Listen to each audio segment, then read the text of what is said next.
on for the Cowboys yesterday. Some of these are obvious, some not, but I'm going to move through them quickly. And the Cowboys honestly deserve every ounce of smoke they're about to get from the national media this week because their ego got the best of them. There is some good news as well that I'm going to explain at the end.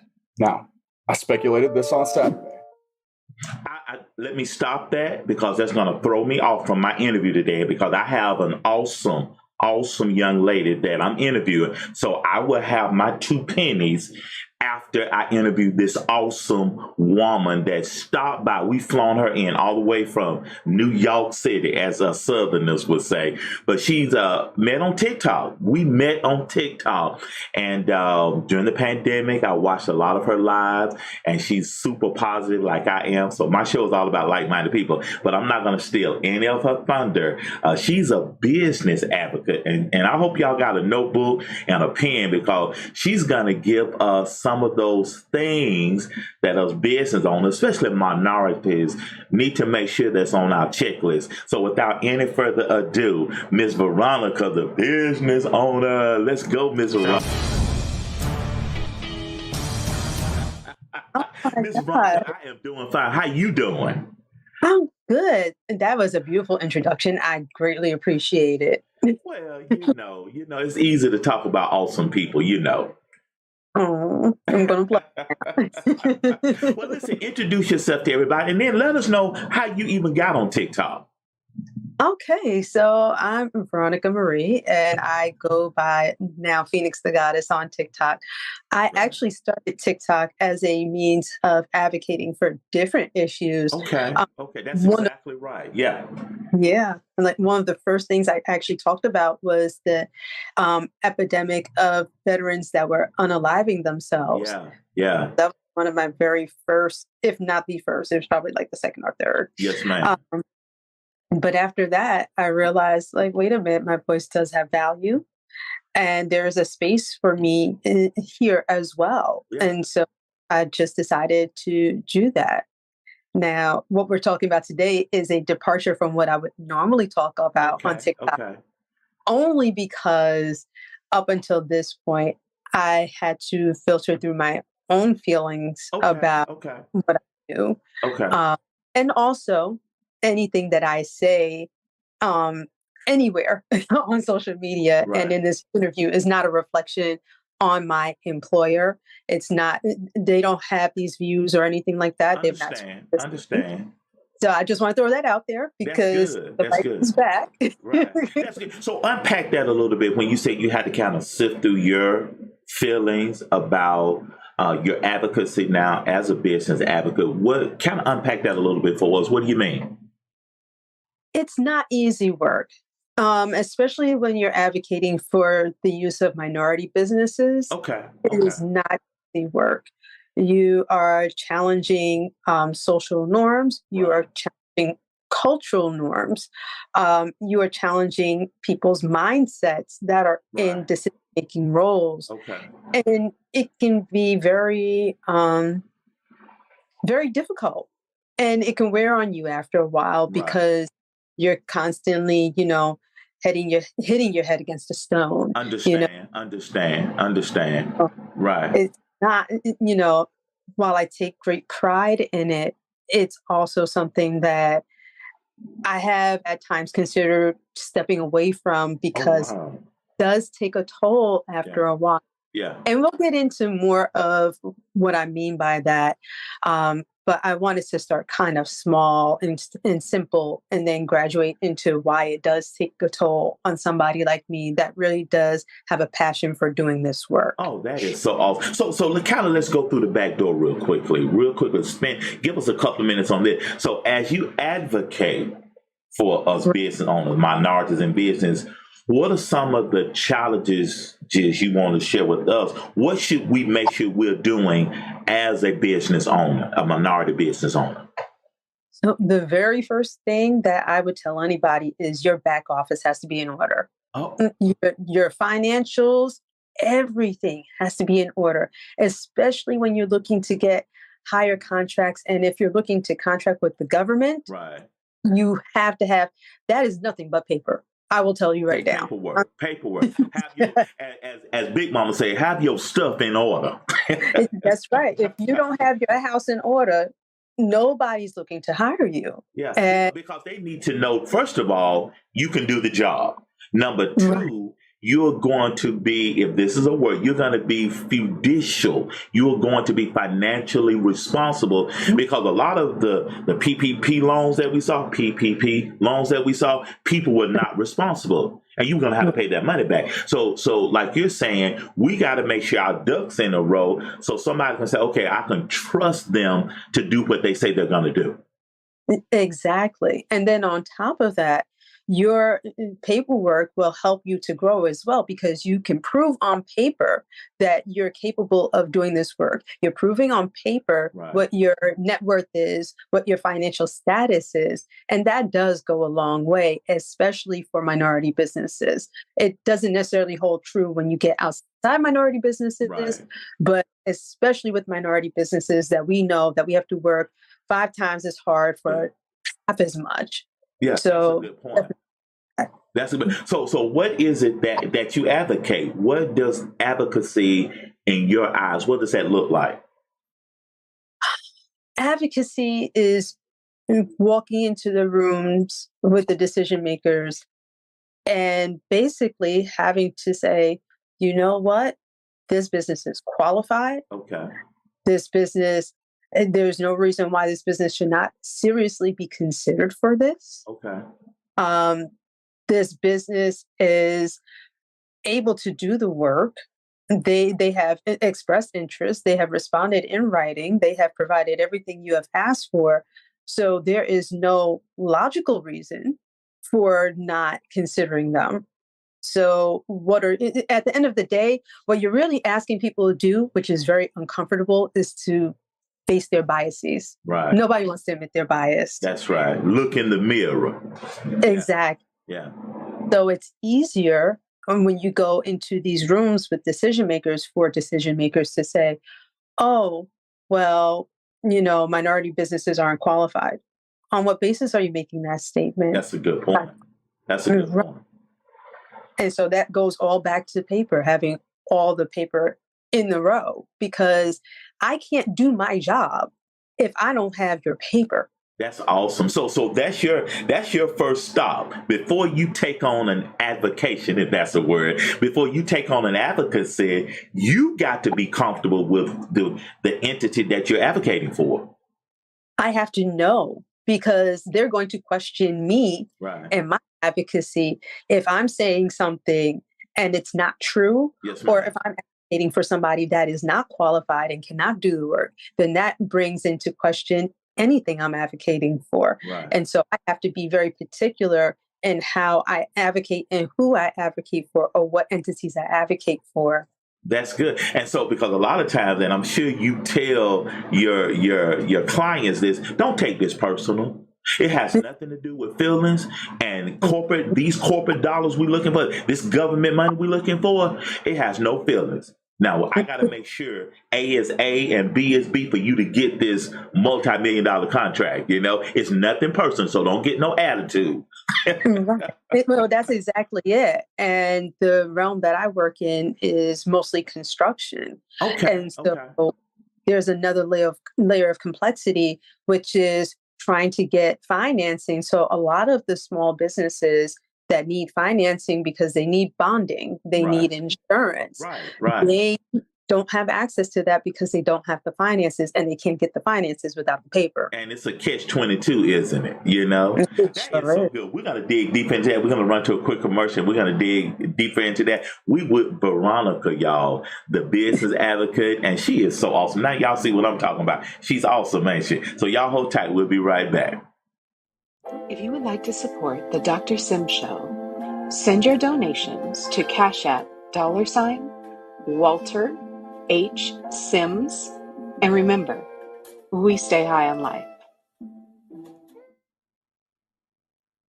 I want you to know I am so excited about this SyncWire product, the Car Wireless FM transmitter. I set it up yesterday, real easy setup. And I called one of my colleagues on the phone through the transmitter, through the FM transmitter. And we were talking, and I said, Coach Angel, can you hear me okay? And she said, Dr. Sims, you sound clear as a bell. And I'm just telling you, I'm so excited because I do a lot of communicating in my car, and most states now are hands free. And so this allows me to be on the phone, drive hands free without any complication. So you need to do yourself a favor. If you're like me and you pretty much spend a lot of time in your car, you need this SyncWire product. And remember, as I always say, if you stay high on life, life is going to stay high on you. All right, welcome back, everybody. I am sitting here with Ms. Veronica, the business advocate. So once you make sure that you are confident in the business that you're advocating, what's that next step? What is the next thing you want to make sure your business owner understands as they go through this process? Because you said earlier in our interview that it takes a toll on you. You know, you fighting all of the biases and all of the, how shall we say, all of the favoritism. You know, you got to fight through all of that. I mean, you're like a superhero. You know, you are Wonder Woman, you know. And so what's another thing you want to share with your business owners before you advocate for them? Number one, have your paperwork together. And what's another thing you want your business owners to understand? You really need to create your networks. And when I say that, it's not just, okay, well, just in your particular field, like let's say you're a lawyer, you just network with other lawyers. No, you want to network with other professionals. You want to network in as many directions as you possibly can, because you never know where your opportunity is going to come from. That's a good point. That's a good point. Because another thing that speaks to, you got to have a good reputation. Yes. Because we're talking about millions of dollars on the line. And as we say in church space, your works ought to speak for you. Right. And so what you don't want to do is cut yourself off from those opportunities. Right. And if you're going for contracts that are millions of dollars, it may make more sense to joint venture with another party or to even subcontract under a party. That's good. To be able to get the opportunity. So let's say that I'm a minority law firm, and I have I've networked now with a minority architect or engineering firm. We come in to propose to perform services for a general contracting firm. Right. We have a stronger proposal than somebody coming in with just one aspect. Right. And so that's something to keep in mind is, you know, if you joint venture, even if it's within your profession or within your own trade, you have more access to money. And then not everything is on you either. So it's a 2-for-1 special. That's good. That's really good. And I guess that also speaks to, as a business owner, you can't have a big ego, right?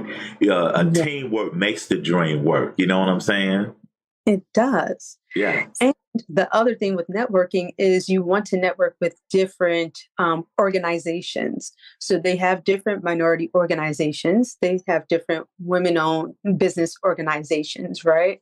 So I know here in New York, there's an organization called the New York State Real Estate Chamber.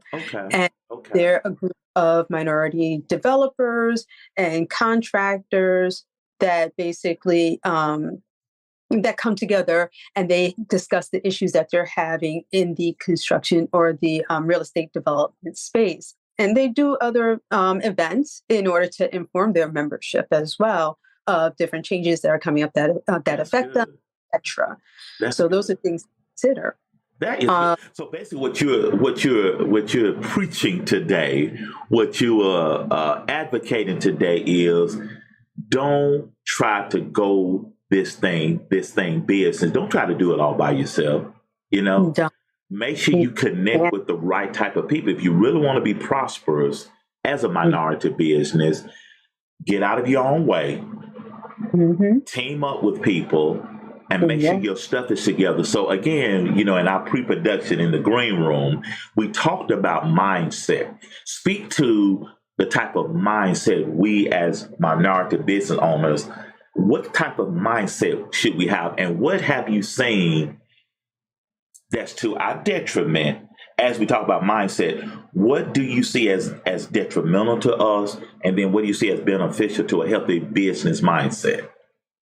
Well, one of the things that I've seen that's been detrimental is never think that you're not replaceable or that you automatically have to get a contract, because in government contracting, at least in the state that I'm in, there are goals for minority business use, right? Okay. You never want to take for granted that there are goals and say, well, you need me, so I'm going to do whatever I want to do. Oh, If you wow. you will get pushed out Yeah. immediately. Yeah. And you're And the process is so long, but you can lose it like that. Am I correct? yes, yes. So the process just for getting onto a contract can be kind of difficult, but the Okay. process, because we have certifying agencies here in New York that certify minority and women-owned businesses. Okay. New York State's process has taken a long time for a while now. I think Okay. they're working on ways to fix that. I'll tell anybody, go get certified by New York City. You don't have to have the business in New York City or live in New York City to Right. get certified by New York City. Okay. And it's the same can be said for the state. But I would say go get any kind of certifications you can that Right. will give you an edge. But the biggest thing is consistency. Getting out there, getting your name out there, making sure your work is consistent, because you want your reputation to remain one that is consistent, and consistent in a good way. Right. So you definitely need to be able to talk to people and have those communication skills. You Okay. need to be able to say, well, I can consistently deliver without a problem. And Right. P.S., I can help you out because I'm a minority business, but I'm not going to try to jack up my rates knowing that you need me. Understand. That is so good. That is so good. That is so good. So I know, I know that what you're doing is very, very draining. So how do Yeah. you keep Veronica's mental? How do you keep you in check? There have been times where I've actually gone into therapy, absolutely, because it gets to a point where it does get draining, it gets frustrating, and I found at times that I've even been angry. Okay. Okay. You know, but I have people around me who will also say, "Hey, you know what? You got to dial back a little bit Right. because you're like they understand the passion, but they also understand that there's a need for balance." For the most part, I think I'm able to keep a balance emotionally, though, because my eye is on the prize. Yeah. And the prize is to Yeah. ensure that these businesses get the opportunities they deserve. Right. So as long as I can push that they deserve an opportunity, I'm good. The issues come when you're coming against cultural obstacles and political obstacles. Oh, got you. Got you. Girl, it gets deep, doesn't it? It does. Whew. I mean, I know that we have a lot to talk about, but that's something that I definitely have to stress is that there are bigger obstacles than a lot of people think when it comes to the business world. Yeah, it's a lot, isn't it? It is. Yeah, and I'm definitely gonna bring you back because, girl, we just scratching the surface, y'all. Well, listen, guys, y'all hold tight, and when we come back, we're gonna talk about again some tools that you can use to really be successful as a minority business owner. You know, we've talked about several things already. Your paperwork has to be in order. Make sure you're networking with the right people. Make sure you might subcontract, because that helps you not necessarily take care of that full load of that entire contract. So just a little piece of it, I can do that. I can do that 100% of the time. I can do that. I may not be able to do the whole thing, but that little piece right there, oh yeah, I got that all day and twice on Sunday. So y'all hold tight and we're going to be right back. If you would like to support the Dr. Sim Show, send your donations to Cash App $Walter H. Sims. And remember, we stay high on life. All right, welcome back, everybody. We got the last segment with Ms. Veronica. Ms. Veronica, how did you even get into this line of work in the first place? So I have been working in affordable housing for Okay. a long time now, since 2003. Okay. I actually started on contract with HUD, and then I was picked up by the state in connection with an audit to help resolve those issues. Okay. And so, Patterson was in office as governor Okay. and Okay. laying off a bunch of people, and I was on the line because I was a political appointee. Okay. And I got hired in the final hours by the particular office I work for now, Right. which deals with diversity initiatives. And at the time, we were doing even more than the piece that we're doing now. We actually honed into this piece, which is contracting, but we also did diversity in terms of residential, how do I want to say it, in terms of tenancy and all of that kind of stuff. Okay. Okay, that's So, good. So as we wrap up our interview with you, this is part one. You're going to definitely come back for part two. What are some of the tools that minority business owners can use to kind of help keep us ahead of the curve, if you will, help us to be proactive and not reactive, cause access and knowledge and all of that work together. So what are some of the tools that we need to make sure that's in our pocket? well, I wanted to actually put in here that I know a gentleman by the name of, they call him David Kayamite, but his name is actually Kayamit. Okay. Okay. And he has an organization called the Minority Business Development Institute. So I would go and definitely check out that website, because Okay. that's Okay. to help, business owners develop their businesses. So I would definitely check them out. And I would also say, now going into the back into the line of networking, lobbying power is essential. Okay. You need, and this is another reason why you need to network. You need to push political power as a group. You Okay. cannot Okay. do it alone. You can't And eat that elephant all by yourself.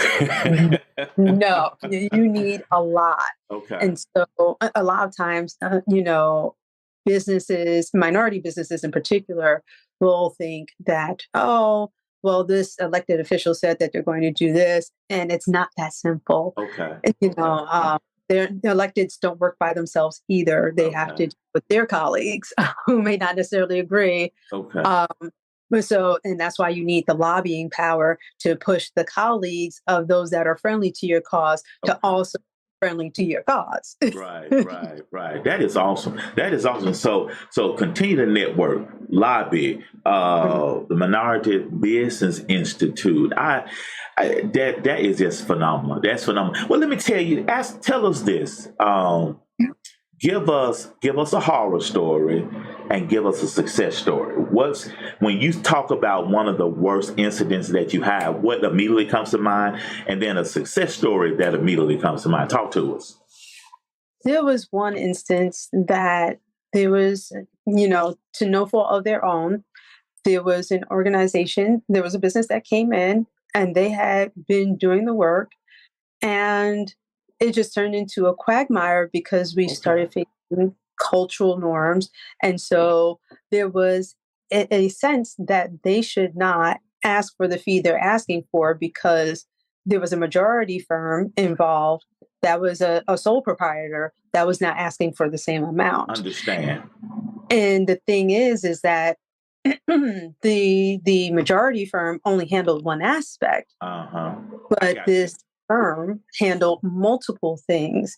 And so it was very difficult, because there was this notion of they're asking for too much. And then there were other things that happened that we'll talk about offline. Okay. But Okay. that was a horror story. Oh, bless your heart. And you had to go through that with this particular company, huh? Yes. And so I can't tell you how many times we had meetings about this firm and talked about this firm. And I got tired of the meetings to a point where I had to send pointed emails that did not go over very well. I understand. And I was like, I got to do my job, and my Right. job is to advocate for this business. That's right. That's right. So, And and your position was this is fair and reasonable. yes. And y'all, the major companies doing this piece, the minority business that's working with you guys, they're doing this, and so you have to pay that price. Exactly. And if you want to negotiate with them for a reason to come down, then the scope has to be reasonable. You can't ask them to do the same amount for a quarter of the price that their counterpart is doing just a quarter of the work. That's you right. Can't. That's not. And that one dynamic right there, therein lies your turmoil from time to time. And that was the thing. Yeah. So that was one case where they tried to say, oh, well, this firm is overbidding. And it was like, no, they're not overbidding. They're bidding based off of their experience. Right. And they're doing this kind of work. And you cannot say that they are not deserving of this rate based off what they're doing. That is so good. So give us a success story real quick. We got a couple of minutes. So one of the things that I love is seeing a business that is a minority business advocate for other minority businesses. So we had a business that was hired to actually advocate for some things, for access to certain things that are necessary for minority businesses to flourish. And so this particular business did that job. And even though the company at large did not take them up on everything, it still started the dialogue about making sure that minority businesses have the resources they need in order to be able to engage fully. And that's how we move from equality to equity. That girl, we're gonna have you back. How can people get in touch with you, Ms. Veronica? Well, I am on, like you said, I am on TikTok. I do have a link tree on my TikTok profile. So if you want, you can take that link and add it to the description for this podcast or for this episode. Right. For this episode, you can add the description. You can add the link tree to the description, because that's my contact information. That is so good. Well, listen, we're going to talk offline in just a little bit, but thank you for being here. And you have been just a wonderful, wonderful guest today, and you will definitely be back, my friend. All right? I am looking forward to it. All right, y'all, that's right here. That's Ms. Veronica, y'all. She's a business advocate. So y'all hold tight, and we'll be right back, okay? If you would like to support the Dr. Sim Show, send your donations to Cash App $Walter H. Sims. And remember, we stay high on life. Oh, I got to play the introduction.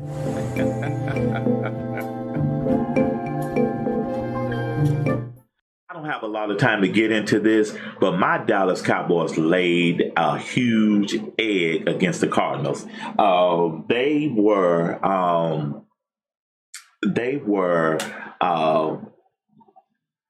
not ready to play that game. They got beat 28-16, and they were not ready to play that game. They overlooked the Arizona Cardinals. I don't know where they got that the Cardinals were not that good. They played the first two games very hard. They played the Commanders, they played the Giants, and they played them tough.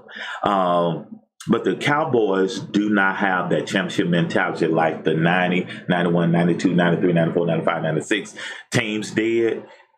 It's going to be a minute before we get back to the Super Bowl. It's been 25 plus years since we've been to the divisional round of the NFC, or the championship round in the NFC, and go on to not only play in the Super Bowl, but win the Super Bowl. I'm frustrated, I'm aggravated, and I'm going to still watch them every week. And I mean, we struggle against the Cardinals. Lord, help us against the 49ers. Help us against the Eagles. Help us against the Cardinals. And have mercy on Christmas Eve when we play the Dolphins. Oh, breathe, Pastor. Oh, breathe, Rail. Oh, breathe, Rail. It's going to be all right. It's going to be all right. Okay, we still them boy. Y'all, we got to get out of here. We had a great show today. Thank you, Veronica, for the show. being a guest on the show. And tune in every Monday, 8:30 p.m. on IndieSuitMedia.tv. And as I always say, if you stay high on life, life is going to stay high on you.